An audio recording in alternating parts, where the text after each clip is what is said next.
Assalamualaikum warahmatullahi wabarakatuh. Perkenalkan, nama saya Dion Ahmad Armadi. Saat ini saya diberikan amanah dan kepercayaan untuk memberikan pengajaran pada mata kuliah Business Operation and Quality Management di program studi bisnis digital. Meskipun saya home base di manajemen, namun kami tetap mengajar pada lintas program studi. Pada Business Operation dan Quality Management, mata kuliah ini membahas bagaimana sebuah proses dalam sebuah bisnis dapat berjalan dimulai dari penentuan produk atau jasa, apa yang dipilih.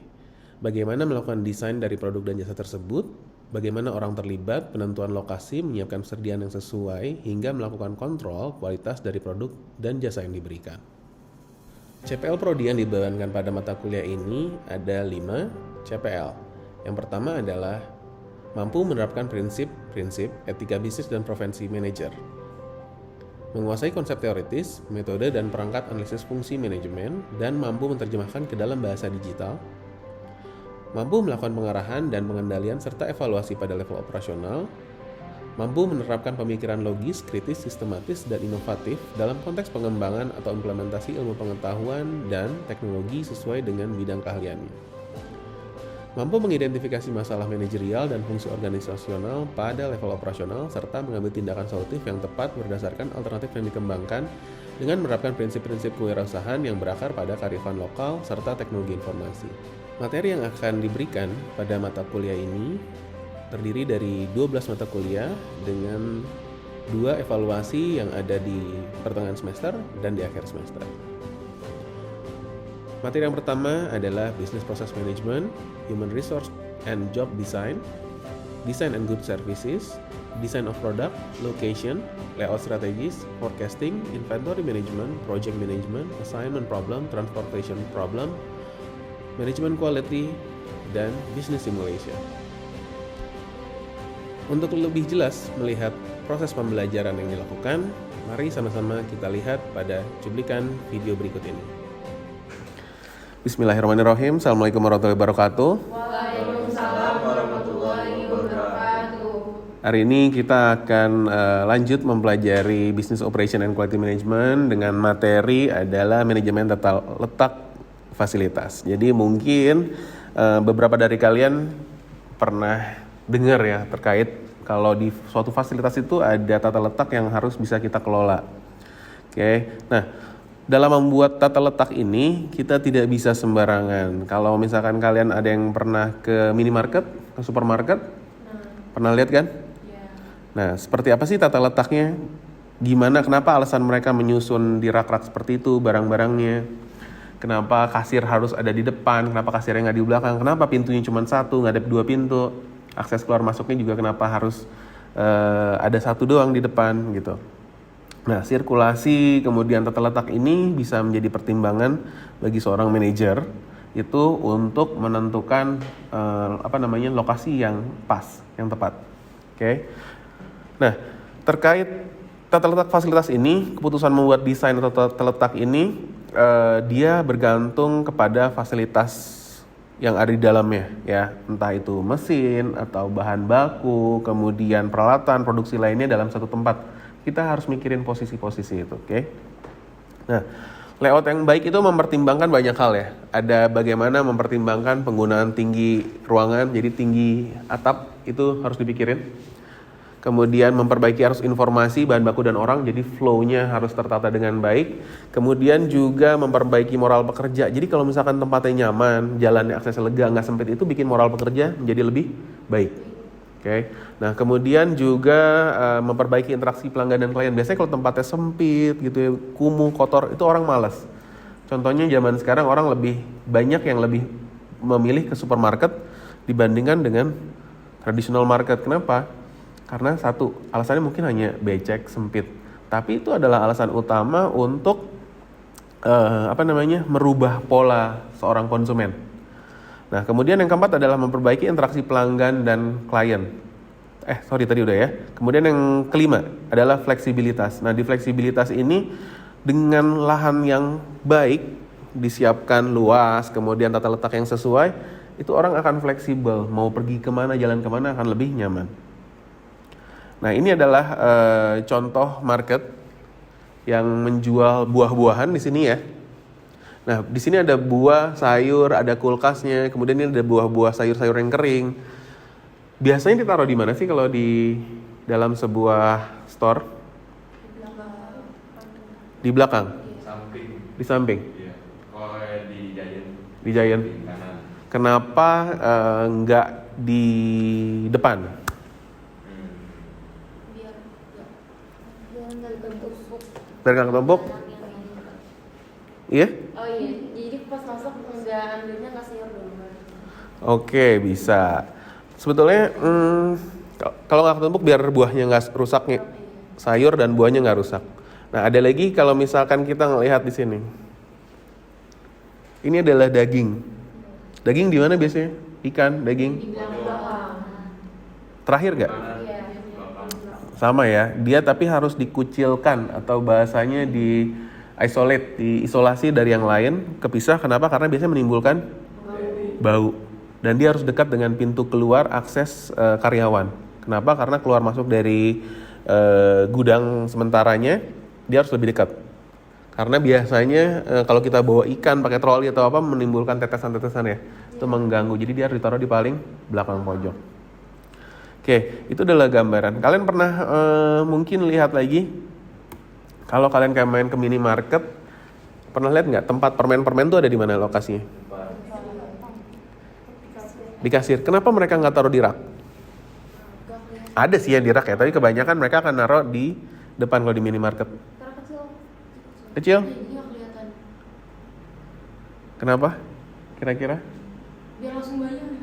Biar langsung bayar? Tapi ya kenapa kecil?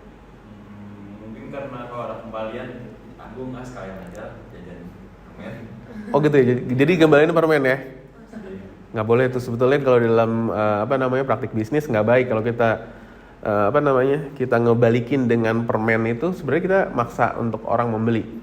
Itu nggak boleh. Jadi kenapa ada di situ di rak, biasanya raknya pendek-pendek ya. Ini fungsinya untuk sejajar dengan mata anak-anak. Jadi anak-anak saat masuk ngelihat langsung ngeliat, ih ada permen. Biasanya anak-anak paling sering ngeliat apa? Kinder Joy, benar. Kinder Joy ada di depan situ ya. Dan itu kelihatan. Oke. Nah, saat ini kelihatan dia akan menjadi manja ke ibunya, ke orang tuanya atau siapapun yang ngantar orang dewasa di situ. Dia akan ada ini nih, ada coklat, ada permen, ada Kinder Joy dan lain-lain. Dia akan maksa beli. Ya. Dan kira-kira orang tua kalau di kasir kemungkinan menolaknya besar kecil? Kecil. Kenapa? Karena udah di situ. Malu, karena paling banyak orang ada di kasir. Jadi kalau yang kecil lagi kecil sering ngerengek-rengek, pengen beli sesuatu di depan rak, orang tuanya itu, udah cepetan mana sih ambil? Itu kan pasti gitu orang tuanya. Orang tuanya malu, makanya di setiap market itu ditaruhnya di rak di bawah gitu. Oke, ada yang ditanya sebelum lanjut? Ada yang pernah lihat hal-hal unik lagi? Pakaian di mana? Biasanya jauh, berseberangan jauh sekali dengan daging-dagingan. Baju, pakaian? Oke, ujung-ujungnya jauh ya. Kalau elektronik jelas dia nggak boleh dekat-dekat dengan yang basah karena beresiko.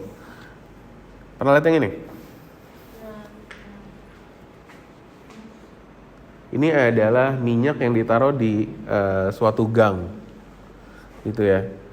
Kenapa sih dia ditaruhnya di gang yang besar dan dia menghalangi gitu? Tapi dia tetap ada space. Kenapa dia nggak udah taruh aja di rak gitu? Promosi. Kenapa dipromosi di sun gini? Sebenarnya promosi di rak juga bisa kan? Biar kelihatan pas masuk kelihatan promo. Tuh, jadi orang akan langsung beli. Nah, untuk tata letak di sini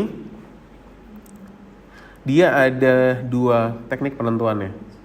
Oke. Yang pertama ada dengan kuantitatif, yang satu kualitatif. Sebenarnya kalau kuantitatif itu kita bisa ngukur, salah satunya adalah dengan assembling line balancing yang sering terjadi di restoran. Kita tuh bisa ngukur kecepatan dari assembling line balancing ini. Nah, salah satunya adalah elemen kerjanya, oke. Di elemen kerjanya ini dia ada A, B, C, D, E, F, kemudian ada seperti ini. Nah, ini tuh dia punya menit kerjanya. Dia ada waktu untuk ngeberesin kapan dia harus bisa selesai. setiapnya. Misalkan A ini adalah ngambil burger dan motong burgernya ke split 2. Itu adalah waktu kerjanya ada diukur. Artinya 0,10 dari 1 menit per menitnya berapa sih?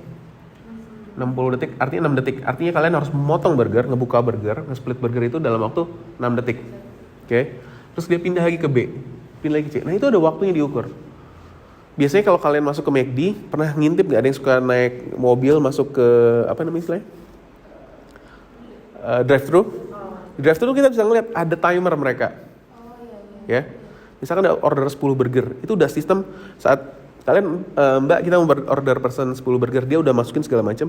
Itu udah ada sistem yang mengkuantifikasi bahwa waktu yang harus kalian selesaikan untuk 10 menu itu adalah sekian detik, sekian menit.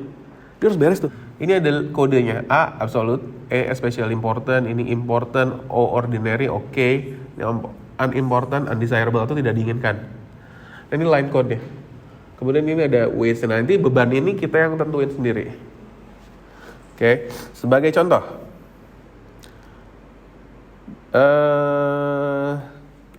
Ini dia. Misalkan saya mau bikin contohnya kayak gini. Bahwa 1 dan 2 itu important. Artinya rak, ini katakanlah rak atau apa ya? Tempat naruh barang lah ya. Di sini ini urusannya hanya I ya. Kemudian ini juga I, yang ini E. Kemudian ini A, artinya ini penting banget harus deket. Ini 4 dan 5 U, 3 dan 5 U. Nah, kita pengen ngebikin ini kan dalam bentuk skema yang masih berantakan. Nah, gimana caranya kita ngedekatin ini di dalam suatu layout yang lebih baik, ya. Misalkan seperti ini. Ini ada 5, 2, 4, 3, 1. Aturannya adalah tadi bahwa 3 dan 4 itu harus jauh dari 5. Sehingga bagaimana caranya kita membuat, kalau misalkan dalam bentuk kotak, biasanya kan yang namanya toko itu kotak ya bentuknya. Dia tuh harus kepake, ini nggak boleh sampai kosong. Sehingga kita ubah formatnya menjadi bentuk seperti ini. Ya, ini sama-sama 50 kali 20 feet. Ya. Nah, dengan luasan tempat seperti ini, kira-kira gimana sih caranya biar 4 dan 3 itu jauh dari 5, tapi kotak yang ini digunakan dengan optimal. Kita ubah. Ya. 2-nya menjadi seperti ini. Kenapa? Karena 2 mungkin butuh di-adjust karena dia tempat yang paling besar, tapi 4 dan 3 jauh posisinya. Oke. Jadi 2 ke 5 bisa lewat sini, 2 ke 1 bisa ke sini, 2 ke 4 lewat sini. 3 ke 2 bisa, 3 ke 4 bisa. Tapi 3 dan 4 tidak bisa langsung ke 5. 4 nggak bisa langsung ke 5. 1 bisa ke 5, 1 bisa ke 4, 1 bisa ke 2. Nah, itu udah final layout yang harus dibikin di dalam suatu usaha kalian. Apapun itu, minimarket atau even coffee shop. Itu ada layout planning yang harus dibikin. Jadi kalau kalian membuat bisnis, jangan asal-asalan kalian bisa buka toko, rak-raknya dibuat asal gitu ya. Biasanya kalau ke warung-warung tuh saya sering banget lihat asal deh dibikinnya. Pernah lihat? Naruh produk bayi anak-anak bedak misalkan ya. Terus lotion anak, lotion bayi. Terus di bawahnya biasanya paling sering saya lihat kesalahan adalah ada benang jahit. Tempat ngejahit di raknya yang sama barengan rak kaca kan? Di situ. Mereka berpikiran bahwa karena itu kering, boleh ditaruh barengan. Biasanya tuh barang tuh yang craft gitu ya, entah itu gunting-gunting, kemudian jarum, benang, itu ada di situ. Padahal itu dekat dengan bedak dan teman-temannya. Mestinya itu diubah. Oke? Yang terakhir, kesimpulannya adalah tata letak merupakan kemampuan wajib yang dimiliki bagi calon pebisnis yang ingin membuka usaha apapun. Ya, pergudangan, retail, toko, bahkan warung sekalipun. Jadi kita harus bisa dan memahami bahwa ini adalah hal yang wajib. Tapi sebenarnya nggak rumit-rumit banget. Cuman tapi dia menjadi penting buat kalian gunakan. Oke? Nah, dengan tata letak yang efisien dan efektif ini dia bisa menghasilkan kinerja yang paling optimal. Oke? Mudah-mudahan kalian mengerti semuanya. Sebelum saya tutup, ada yang tanya kan? Oke, Bayu, ada yang mau tanya, Bay? Kalau ini bisa dipakai untuk UMKM atau emang salah retail aja itu salah? Bisa, UMKM bisa kita pakai. Misalkan ada UMKM yang mau eksibisi Misalkan katakan eksibisi di JCC. Mereka biasanya punya tempat luasan dikasih misalkan 3 kali 2 meter, atau ada yang 4 kali 3, atau ada yang kotak bisa 3 kali 3. Nah saat mereka ditanyakan itu, mereka kan harus tata letak tuh, harus menyiapkan rak gua taruh di mana, yang nggak boleh kelihatan. Misalkan jualannya baju, kan nggak mungkin bajunya dibuka semua kan, pasti ada yang masih dalam rapi plastik, harus tertutup. Dia harus tahu itu di mana taruhnya, nggak mungkin ditaruh di depan yang masih ada plastiknya. Biasanya yang udah digantung-gantung rapi taruh di depan, yang buat display gitu. Kemudian misalkan handicraft juga biasanya yang sudah dijajarkan dengan baik, yang rapi itu ada di depan. Oke? Ada lagi? Jelas ya? Oke, terima kasih. Mudah-mudahan ilmunya bermanfaat. Mata kuliah hari ini kita bersumber dari Heiser J. Renderberry ini tahun 2011 terkait operation management. Jadi kalian bisa baca bukunya nanti. Ya. Silakan kunjungi perpustakaan. Terima kasih sekali lagi. Wabillahi taufiq wal hidayah. Wassalamualaikum warahmatullahi wabarakatuh. Terima kasih. Waalaikumsalam warahmatullahi wabarakatuh. Demikian video ini dibuat. Mudah-mudahan video ini dapat bermanfaat. Saya ucapkan terima kasih. Wabillahi taufiq wal hidayah. Wassalamualaikum warahmatullahi wabarakatuh.